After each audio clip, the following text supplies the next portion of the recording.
Баракчабызда чагылдырылган кээ бир темаларда биздин угармандардын бир аз кененирээк ой жүгүртпөстөн баа бергендиги бизди ойго салып келет.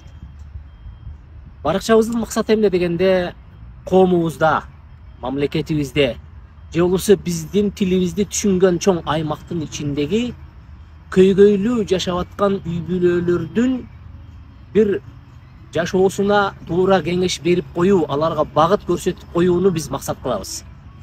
Кайсы бирөөнү оңдоп коюу балким биздин колубуздан келбейт, бирок кайсы бирөөгө кеңеш берип коюу, багыт көрсөтүү колубуздан келет.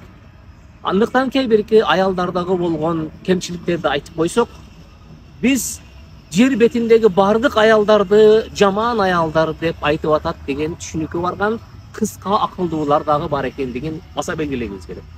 Эгерде кайсы бир эркектердин кемчилиги, же болбосо коомубуздагы жашап аткан миллион эркектин арасындагы жок дегенде бир 35 эркектин кемчиликтери жөнүндө сөз кылсак, ошол Кыргызстандагы миллиондогон эркектердин бардыгы эле кыйрап жыгылып, ошондой жаман болуп калыптыр дегендей таризде түшүнгөндөрдү дагы акылыңарды ачыңыздар деген кайрылууну жасагыбыз келет. Себеби дегенде биздин максатыбыз кайсы бирөөнүн айыбын ачуу эмес, балким биз ошондой көйгөйлүү жашап аткандардын көйгөйү аркылуу биз жашообузга бир туура нук тапсак деген гана максат бар.